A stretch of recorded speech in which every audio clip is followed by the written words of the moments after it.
You're listening to Mix 99.3, the Ohio Valley's hit music channel, playing your favorites old and new, and online, WNXTradio.com. I'm Holly Gale, and, well, I still haven't found what I'm looking for. Oh, wait, yes, I did. Hey, there he is. No, you're waiting on the pancakes. I know I'm being used. We're having Pancake-a-Palooza tomorrow. Okay, well, we better be. Listen, I feel like you've been, dangling this in front of me and Chuck, being like, hey, I got pancakes. Steve told me to do what I had to do to get you in here, so... You know, Stu texted me yesterday, and he was like, hey, just a reminder, you're doing the morning show tomorrow. I'm like, daggone it, why'd you have to remind me? No, just playing.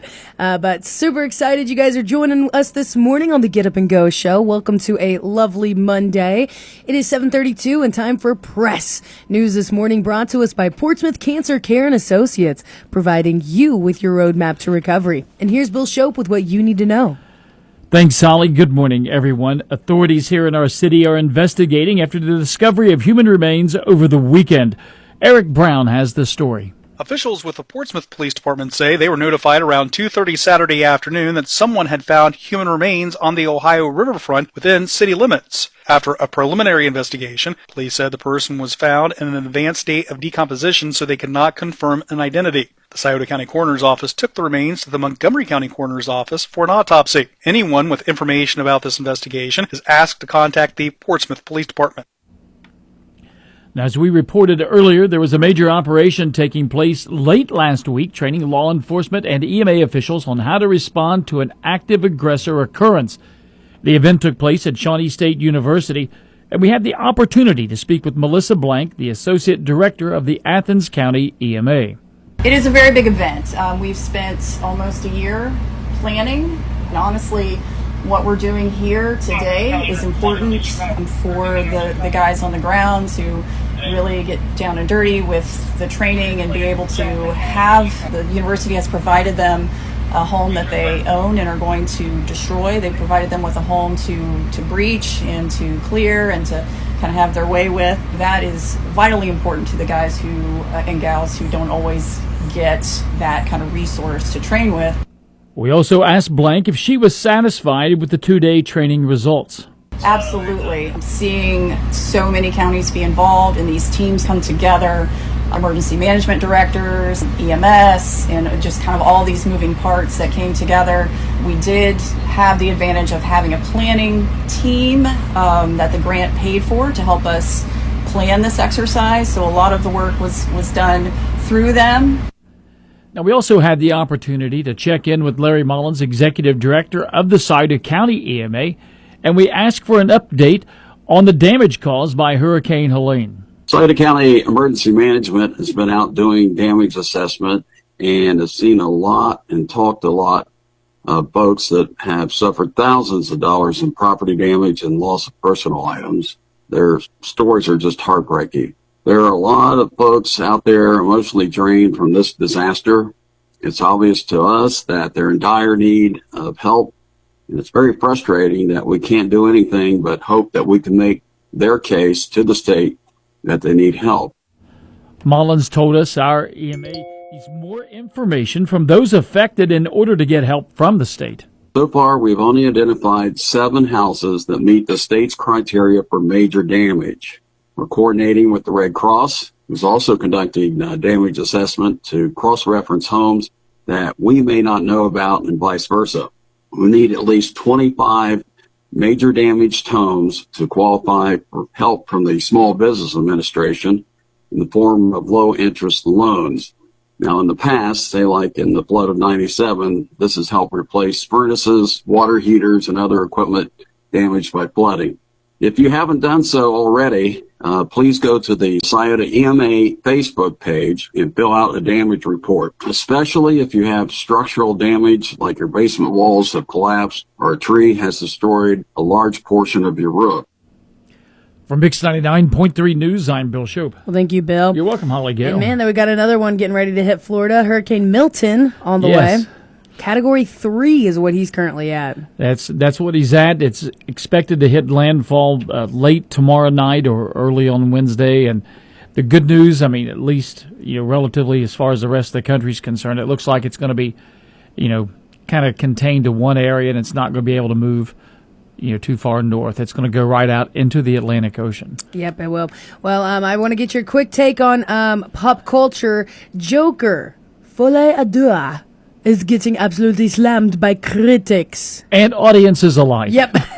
Did not do well at the box office. I mean, it brought in $40 million, which to some people that sounds like a lot of money. To me, being one of those people. But, I mean, if you've already spent $100 million on the movie itself, it doesn't really look too good. But Lady Gaga says she might not even go back to singing after this. Well, yeah, and the thing is, they chose, Todd Phillips chose to make it like a semi kind of musical thing, and I just think that was a bad choice. Sometimes you have a swing and a miss. I mean, just ask Francis Coppola with Megalopolis. Yeah, but if you know the curveball's coming, you know where to get in the batter's box to hit it, and he knew it was coming, and he went ahead and did it anyway. He did it anyways. Well, sometimes we have these creative ventures just for ourselves, and let's hope that that's what it was, I guess. Yes, I hope so too, because Joaquin Phoenix did a great job as Joker before. I haven't seen the film yet, so I don't know. Yeah, but we'll make fun of it nonetheless. Absolutely. Criticize. Hey, listen, it's Steve's mantra. Criticize things you don't know about. Well, yeah.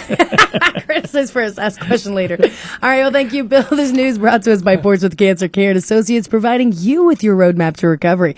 And ONN and Chuck on the way. The health and well-being of the community when it comes to cancer care and the cure is a name that's legendary. His name is Dr. Inishida. At Portsmouth Cancer Care and Associates of Portsmouth, they're always there to think way ahead of the curve, to provide the absolute latest in care treatments and that personal one-on-one service that today is so rare. With Dr. Inishida and King's Daughters, they owe their success to the many forward-thinking community members and great volunteers who have all helped shape King's Daughters and Dr. Inishida as their first choice from patients and families who choose them for the most critical time in their life, when that absolute right decision must be made. For more information, from screenings to treatment, contact Dr. Inishida by calling 353-4884 or stop by and meet their incredibly helpful staff at 916 11th Street in Portsmouth. With Dr. I and Portsmouth Cancer Care and Associates, it's where the care, compassion, and the roadmap to your cure begin. I'm Kate Burdett. On the Ohio News Network, the Columbus woman accused of killing 5-year-old Darnell Taylor and of setting off a statewide Amber Alert when she reported him missing is due in court today. Kai Torquay with ONN affiliate WKYC-TV reports. 48-year-old Pammy Maid is expected to appear in court for a hearing. She's charged with aggravated murder, tampering with evidence, and abuse of a corpse. Police say May fled to Cleveland from Columbus after allegedly dumping the 5-year-old's body into a sewage drain. Today marks 1 year since the start of the war in Gaza. On October 7th last year, Hamas killed approximately 1,200 people in Israel and took 250 people hostage. And a now former Central Ohio elections director has been charged with sexually abusing a minor. ONN's Eric Brown reports. According to Ohio Attorney General Dave Yost's office, 41-year-old Matthew Nicholas was arrested after Circleville police and agents from the Ohio Bureau of Criminal Investigation's Special Victims Unit conducted a search warrant at his home. The abuse allegedly happened before being hired in Pickaway County as elections director in 2020. The Columbus Dispatch reports Nicholas pled not guilty to charges of sexual imposition in Circleville Municipal Court in 2007. He was fined and put on 2 years of probation instead of serving jail time. I'm Kate Burdett on the Ohio News Network. And it's time for another look at sports. This morning, our sports brought to us by Collier Home Medical. And we've got Collier Corner in the Berg, located at 1661 522 Route. What? Chuck, let's try this again. Located at 1661 State Route 522 in Wheelersburg. Yes, right across from Kroger. You guessed right. They got so many different things going on over there. You know the different businesses they got, but they are expanding the opportunities to include Collier Home Medical. That's a local and durable medical equipment company offering free home setup of a variety of home medical equipment. And that's a big deal. Absolutely. Because we got so many people, in this area that they would just rather stay home, darn it. You don't want to have to go get posted up in a place somewhere. So if you can have the medical equipment right there in your own home. Absolutely. There you go. Yeah, buddy. Well, it's 7:41 on our clocks, and here's Chuck with what you need to know in sports. All right, Holly, let's dive into the NFL. Heartbreaker for Cincinnati yesterday as the Bengals fell to the Baltimore Ravens 41-38 in overtime at home. Cincinnati led by 10 on 2 separate occasions in the fourth quarter, but just could not seal the deal. Joe Burrow threw a late interception, which would lead to Baltimore kicker Justin Tucker booting a 56-yard field goal to tie the score at 38. That was in the final 2 minutes of regulation. The Bengals had to kick off to the Ravens in overtime, but wound up forcing a turnover and got the ball back courtesy of a Lamar Jackson fumble. That set Bengals kicker Evan McPherson up for what would have been a game-winning 53-yard field goal, but he missed it wide left. The Ravens then went down the field and kicked a field goal to win the game. Now, I mentioned Burrow's interception and the fumble by Lamar Jackson. Those were the only 2 turnovers of the game, and those were the only 2 bad plays made by either one of those 2 quarterbacks. They were both stellar yesterday. Joe Burrow completed 30 of 39 passes for 392 yards and a career-high 5 touchdowns. Jamar Chase was incredible, 10 receptions for 193 yards and a couple touchdowns. Had a couple runs after catch that were amazing. T. Higgins had 9 receptions for 83 yards and 2 TDs. But in the end, Lamar Jackson, in his Houdini-like ways, who just always manages to show his escapability, wound up throwing for 348 yards and 4 touchdowns and running for 55 yards. He was just too good for Cincinnati in yesterday's game. The Bengals are now 1-4. So are the Cleveland Browns after falling at the Washington Commanders hard yesterday, 34-13. Elsewhere in the AFC North, last night the Steelers fell at home to the Cowboys 20-17. If you missed Saturday's regional college football scores, Ohio State defeated Iowa 35-7. Marshall knocked off Appalachian State 52-37. West Virginia was the winner over Oklahoma State 38-14, and Miami of Ohio fell to Toledo 30-20. Kentucky, Cincinnati, and the Ohio University Bobcats were all off this past week.